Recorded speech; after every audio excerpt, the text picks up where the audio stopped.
Pride and Prejudice by Jane Austen. Recording by Elizabeth Klett.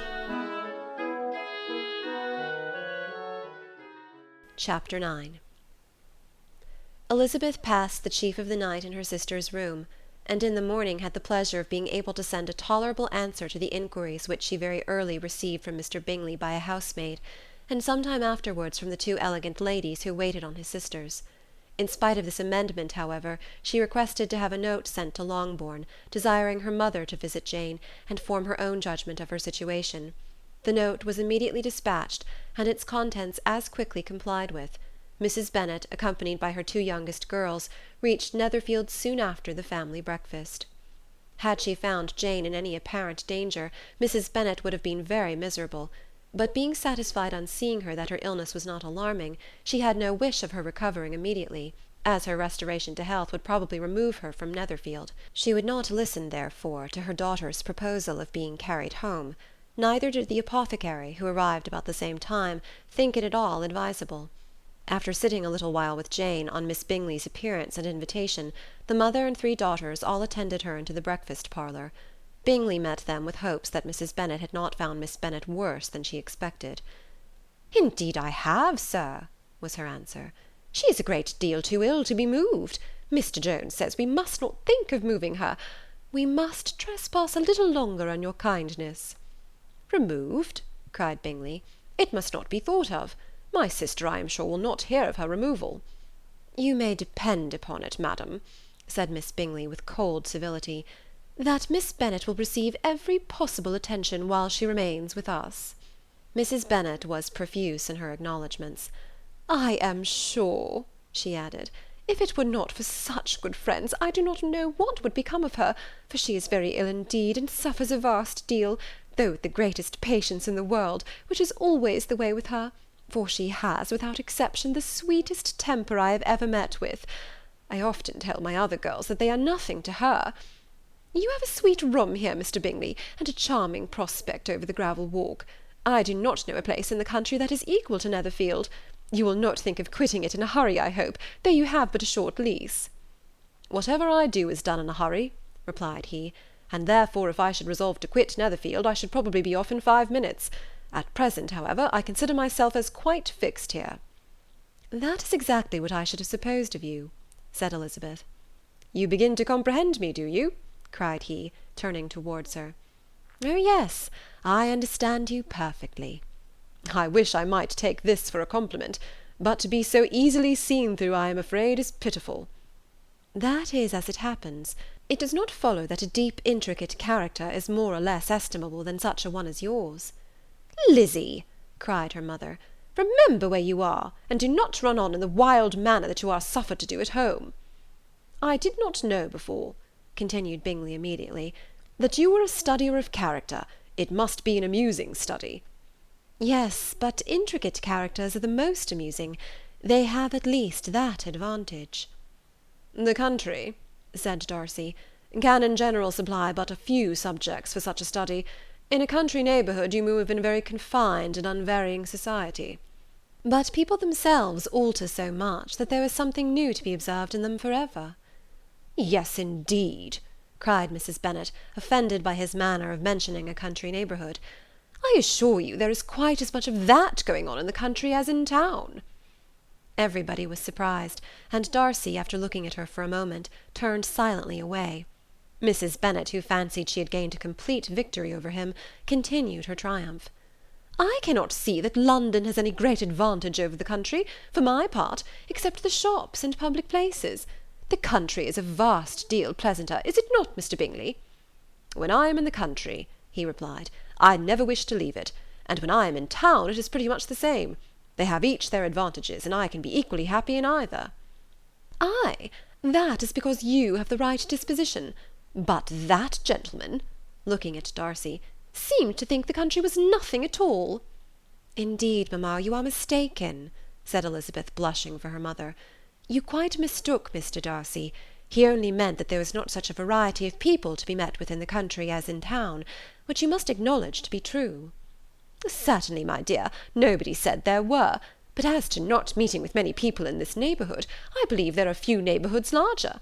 I know we dine with 24 families." Nothing but concern for Elizabeth could enable Bingley to keep his countenance. His sister was less delicate, and directed her eyes towards Mr. Darcy with a very expressive smile. Elizabeth, for the sake of saying something that might turn her mother's thoughts, now asked her if Charlotte Lucas had been at Longbourn since her coming away. "Yes, she called yesterday with her father. What an agreeable man Sir William is, Mr. Bingley, is he not? So much the man of fashion, so genteel and easy. He had always something to say to everybody. That is my idea of good breeding. And those persons who fancy themselves very important and never open their mouths quite mistake the matter." "Did Charlotte dine with you?" "No, she would go home. I fancy she was wanted about the mince pies. For my part, Mr. Bingley, I always keep servants that can do their own work. My daughters are brought up very differently. But everybody is to judge for themselves, and the Lucases are a very good sort of girls, I assure you. It is a pity they are not handsome. Not that I think Charlotte so very plain, but then she is our particular friend." "She seems a very pleasant young woman." "Oh dear, yes, but you must own she is very plain. Lady Lucas herself has often said so, and envied me Jane's beauty. I do not like to boast of my own child, but to be sure, Jane, one does not see often anybody better looking. It is what everybody says. I do not trust my own partiality. When she was only 15, there was a man at my brother Gardiner's in town so much in love with her that my sister-in-law was sure he would make her an offer before we came away. But, however, he did not. Perhaps he thought her too young. However, he wrote some verses on her, and very pretty they were." "And so ended his affection," said Elizabeth impatiently. "There has been many a one, I fancy, overcome in the same way. I wonder who first discovered the efficacy of poetry in driving away love." "I have been used to consider poetry as the food of love," said Darcy. "Of a fine, stout, healthy love it may. Everything nourishes what is strong already. But if it be only a slight, thin sort of inclination, I am convinced that one good sonnet will starve it entirely away." Darcy only smiled, and the general pause which ensued made Elizabeth tremble lest her mother should be exposing herself again. She longed to speak, but could think of nothing to say, and after a short silence Mrs. Bennet began repeating her thanks to Mr. Bingley for his kindness to Jane, with an apology for troubling him also with Lizzie. Mr. Bingley was unaffectedly civil in his answer, and forced his younger sister to be civil also, and say what the occasion required. She performed her part indeed without much graciousness, but Mrs. Bennet was satisfied, and soon afterwards ordered her carriage. Upon this signal, the youngest of her daughters put herself forward. The two girls had been whispering to each other during the whole visit, and the result of it was, that the youngest should tax Mr. Bingley with having promised on his first coming into the county to give a ball at Netherfield.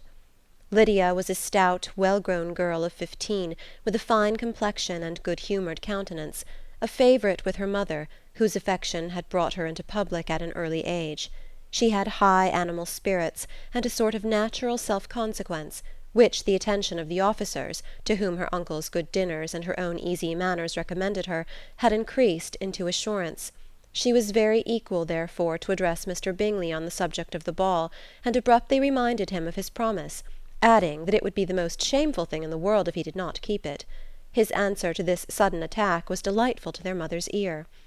"I am perfectly ready, I assure you, to keep my engagement, and when your sister is recovered, you shall, if you please, name the very day of the ball. But you would not wish to be dancing when she is ill." Lydia declared herself satisfied. "Oh yes, it would be much better to wait till Jane was well, and by that time most likely Captain Carter would be at Meryton again. And when you have given your ball," she added, "I shall insist on their giving one also. I shall tell Colonel Forster it will be quite a shame if he does not." Mrs. Bennet and her daughters then departed, and Elizabeth returned instantly to Jane, leaving her own and her relations' behaviour to the remarks of the two ladies and Mr. Darcy, the latter of whom, however, could not be prevailed on to join in their censure of her, in spite of all Miss Bingley's witticisms on fine eyes.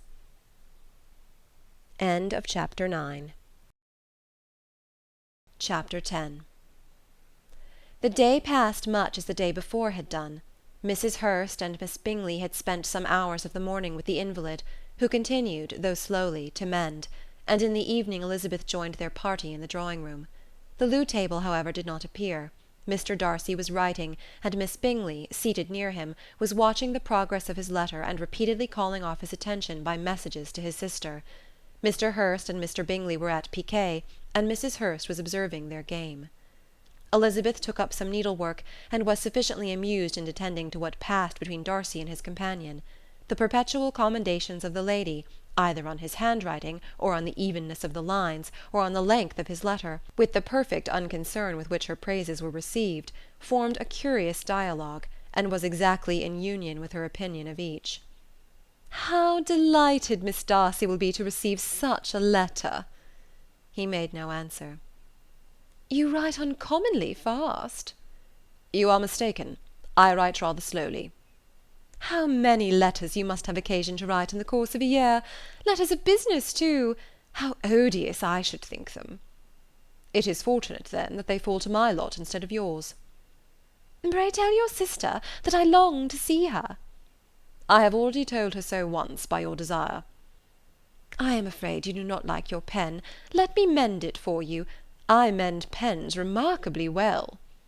"Thank you, but I always mend my own." "How can you contrive to write so even?" He was silent. "Tell your sister I am delighted to hear of her improvement on the harp, and pray let her know that I am quite in raptures with her beautiful little design for a table, and I think it infinitely superior to Miss Grantley's." "Will you give me leave to defer your raptures till I write again? At present I have not room to do them justice." "Oh, it is of no consequence. I shall see her in January. But do you always write such charming long letters to her, Mr. Darcy?" "They are generally long, but whether always charming it is not for me to determine." "It is a rule with me that a person who can write a long letter with ease cannot write ill." "That will not do for a compliment to Darcy, Caroline," cried her brother, "because he does not write with ease. He studies too much for words of 4 syllables. Do not you, Darcy?" "My style of writing is very different from yours." "Oh," cried Miss Bingley, "Charles writes in the most careless way imaginable. He leaves out half his words and blots the rest." "My ideas flow so rapidly that I have not time to express them, by which means my letters sometimes convey no ideas at all to my correspondents." "Your humility, Mr. Bingley," said Elizabeth, "must disarm reproof." "Nothing is more deceitful," said Darcy, "than the appearance of humility. It is often only carelessness of opinion, and sometimes an indirect boast." "And which of the two do you call my little recent piece of modesty?" "The indirect boast. For you really are proud of your defects in writing, because you consider them as proceeding from a rapidity of thought and carelessness of execution, which, if not estimable, you think at least highly interesting. The power of doing anything with quickness is always prized much by the possessor, and often without any attention to the imperfection of the performance. When you told Mrs. Bennet this morning that if you ever resolved upon quitting Netherfield you should be gone in 5 minutes, you meant it to be a sort of panegyric, of compliment to yourself. And yet what is there so very laudable in precipitance which must leave very necessary business undone, and can be of no real advantage to yourself or anybody else?" "Nay," cried Bingley, "this is too much, to remember at night all the foolish things that were said in the morning. And yet, upon my honour, I believe what I said of myself to be true, and I believe it at this moment. At least, therefore, I did not assume the character of needless precipitance merely to show off before the ladies." "I dare say you believed it, but I am by no means convinced that you would be gone with such celerity. Your conduct would be quite as dependent on chance as that of any man I know, and if, as you were mounting your horse, a friend were to say, 'Bingley, you had better stay till next week,' you would probably do it, you would probably not go, and at another word might stay a month." "You have only proved by this," cried Elizabeth, "that Mr. Bingley did not do justice to his own disposition. You have shown him off now much more than he did himself." "I am exceedingly gratified," said Bingley, "by your converting what my friend says into a compliment on the sweetness of my temper. But I am afraid that you are giving it a turn which that gentleman did by no means intend, for he would certainly think better of me, if under such a circumstance I were to give a flat denial and ride off as fast as I could." "Would Mr. Darcy then consider the rashness of your original intentions as atoned for by your obstinacy in adhering to it?" Upon my word, I cannot exactly explain the matter. Darcy must speak for himself." "You expect me to account for opinions which you choose to call mine, but which I have never acknowledged.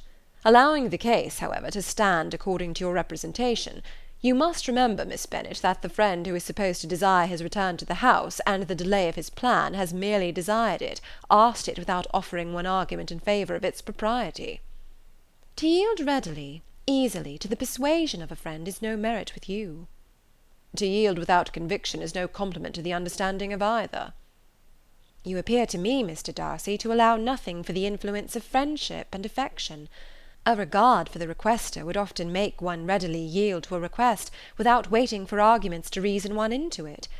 I am not particularly speaking of such a case as you have supposed about Mr. Bingley. We may as well wait, perhaps, till the circumstance occurs, before we discuss the discretion of his behaviour thereupon.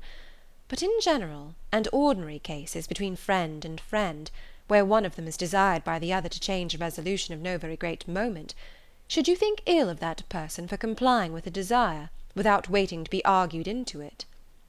"Will it not be advisable, before we proceed on this subject, to arrange with rather more precision the degree of importance which is to pertain to this request, as well as the degree of intimacy subsisting between the parties?" "By all means," cried Bingley. "Let us hear the particulars, not forgetting their comparative height and size, for that will have more weight in the argument, Miss Bennet, than you may be aware of. I assure you that if Darcy were not such a great tall fellow in comparison with myself, I should not pay him half so much deference. I declare I do not know a more awful object than Darcy on particular occasions and in particular places, at his own house especially, and of a Sunday evening, when he has nothing to do." Mr. Darcy smiled, but Elizabeth thought she could perceive that he was rather offended, and therefore checked her laugh. Miss Bingley warmly resented the indignity he had received in an expostulation with her brother for talking such nonsense. "I see your design, Bingley," said his friend. "You dislike an argument, and want to silence this." "Perhaps I do. Arguments are too much like disputes. If you and Miss Bennet will defer yours till I am out of the room, I shall be very thankful, and then you may say whatever you like of me." "What you ask," said Elizabeth, "is no sacrifice on my side, and Mr. Darcy had much better finish his letter." Mr. Darcy took her advice, and did finish his letter. When that business was over, he applied to Miss Bingley and Elizabeth for an indulgence of some music. Miss Bingley moved with some alacrity to the pianoforte, and after a polite request that Elizabeth would lead the way, which the other as politely and more earnestly negatived, she seated herself. Mrs. Hurst sang with her sister, and while they were thus employed, Elizabeth could not help observing, as she turned over some music books that lay on the instrument, how frequently Mr. Darcy's eyes were fixed on her. She hardly knew how to suppose that she could be an object of admiration to so great a man, and yet that he should look at her because he disliked her was still more strange. She could only imagine, however, at last, that she drew his notice because there was something more wrong and reprehensible, according to his ideas of right, than in any other person present. The supposition did not pain her. She liked him too little to care for his approbation. After playing some Italian songs, Miss Bingley varied the charm by a lively Scotch air, and soon afterward Mr. Darcy, drawing near Elizabeth, said to her, "Do not you feel a great inclination, Miss Bennet, to seize such an opportunity of dancing a reel?"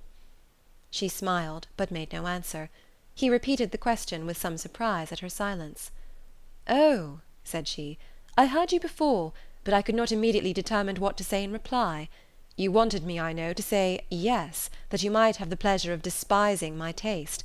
But I always delight in overthrowing those kind of schemes, and cheating a person of their premeditated contempt. I have therefore made up my mind to tell you that I do not want to dance a reel at all, and now despise me if you dare." "Indeed, I do not dare." Elizabeth, having rather expected to affront him, was amazed at his gallantry, but there was a mixture of sweetness and archness in her manner which made it difficult for her to affront anybody, and Darcy had never been so bewitched by any woman as he was by her. He really believed that if it were not for the inferiority of her connections, he should be in some danger. Miss Bingley saw, or suspected enough to be jealous, and her great anxiety for the recovery of her dear friend Jane received some assistance from her desire of getting rid of Elizabeth. She often tried to provoke Darcy into disliking her guest by talking of their supposed marriage, and planning his happiness in such an alliance. "I hope," said she, as they were walking together in the shrubbery the next day. "You will give your mother-in-law a few hints, when this desirable event takes place, as to the advantage of holding her tongue, and, if you can compass it, do cure the younger girls of running after officers. And, if I may mention so delicate a subject, endeavour to check that little something bordering on conceit and impertinence which your lady possesses." "Have you anything else to propose for my domestic felicity?" "Oh, yes, do let the portraits of your uncle and aunt Phillips be placed in the gallery at Pemberley. Put them next to your great uncle the judge. They are in the same profession, you know, only in different lines. As for your Elizabeth's picture, you must not have it taken, for what painter could do justice to those beautiful eyes?" "It would not be easy indeed to catch their expression, but their colour and shape, and the eyelashes, so remarkably fine, might be copied." At that moment they were met from another walk by Mrs. Hurst and Elizabeth herself. "I did not know that you intended to walk," said Miss Bingley, in some confusion, lest they had been overheard. "You used us abominably ill," answered Mrs. Hurst, "running away without telling us that you were coming out." Then, taking the disengaged arm of Mr. Darcy, she left Elizabeth to walk by herself. The path just admitted three. Mr. Darcy felt their rudeness, and immediately said, "This walk is not wide enough for our party. We had better go into the avenue." But Elizabeth, who had not the least inclination to remain with them, laughingly answered, "No, no, stay where you are. You are charmingly grouped, and appear to uncommon advantage. The picturesque would be spoilt by admitting a fourth. Good-bye." She then ran gaily off, rejoicing as she rambled about, in the hope of being at home again in a day or two. Jane was already so much recovered as to intend leaving her room for a couple of hours that evening. End of Chapter 10.